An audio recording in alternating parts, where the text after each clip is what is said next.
Assalamualaikum warahmatullahi wabarakatuh. Perkenalkan, kami dari kelompok 1 yang terdiri dari Muhammad Hammam Fadlur Rahman, TM Muhid Akbar, dan Ramadhani. Kami akan mengangkat judul tentang dakwah multikultural di Indonesia. Sejarah mencatat bahwa proses Islamisasi di Indonesia dilakukan oleh para dai-dai terdahulu dan berjalan dengan secara damai, persuasif, dan tanpa kekerasan, sehingga Islam secara perlahan menjadi agama mayoritas penduduk Nusantara yang pada awalnya sudah memeluk agama Hindu, Buddha, dan aliran kepercayaan lainnya. Dakwah Islam pada kala itu masuk melalui jalan damai dan dapat diterima oleh masyarakat, yakni dengan melalui penggunaan seni, adat istiadat, dan tradisi kebudayaan lokal. Hal ini menjadi faktor penentu keberhasilan dakwah, bukan dengan kekerasan dan kekuatan militer. Namun, kini pasca reformasi, wajah dakwah Islam mengalami pergeseran. Banyak kegiatan dakwah yang dilakukan saling memperolok satu dengan yang lainnya, merasa paling benar sendiri, kaku, tidak toleran, dan mudah sekali menyalahkan mereka yang berbeda paham. Bahkan, ada yang menggunakan cara kekerasan, seperti merusak tempat ibadah dan menghalangi orang lain untuk ibadah. Dakwah yang dilakukan oleh perorangan maupun secara kelembagaan masih menampakkan egoisme pribadi dan kelompok dengan mengatasnamakan kebenaran dan agama. Mereka melakukan penyerangan terhadap kelompok atau jamaah lain. Menurut Amin Abdullah, problem perbedaan dalam agama terjadi karena interpretasi manusia akan teks suci atau definite text yang dipercaya sebagai ungkapan langsung dari Tuhan kepada manusia. Sementara prakteknya di masyarakat tidak ada tafsir tunggal yang dijadikan pedoman. Lebih lanjut, Abdullah mengurai bahwa perbedaan bisa terjadi karena banyak faktor, antara lain budaya, ekonomi, politik, pendidikan, atau perbedaan tingkat peradaban.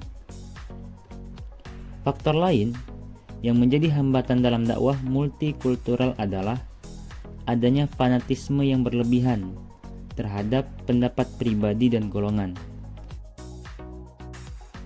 Berikutnya adalah buruk sangka terhadap orang lain dan memandang orang lain dengan pandangan yang sinis.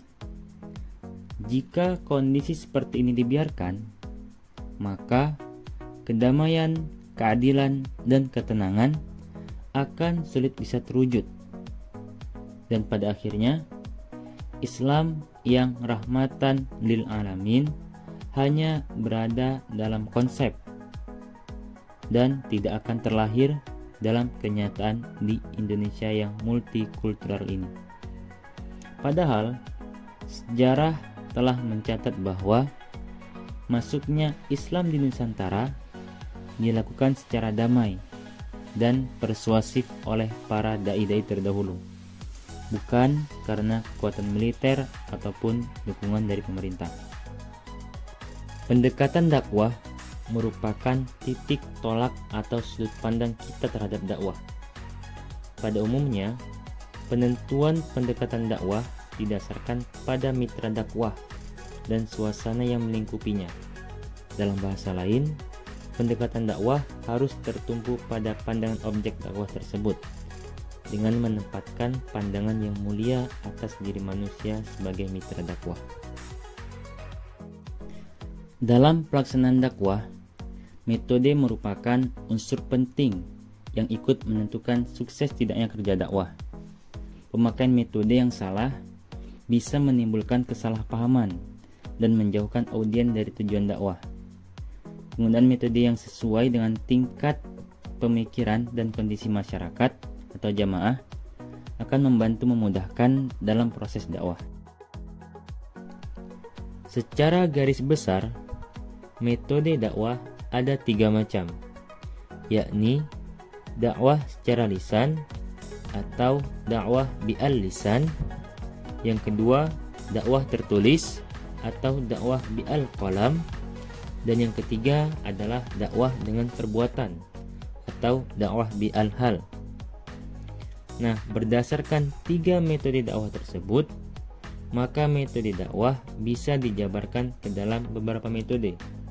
Yang pertama, ceramah, yang kedua, diskusi, yang ketiga, konseling, yang keempat, karya tulis, yang kelima, pemberdayaan masyarakat, dan yang keenam adalah metode kelembagaan.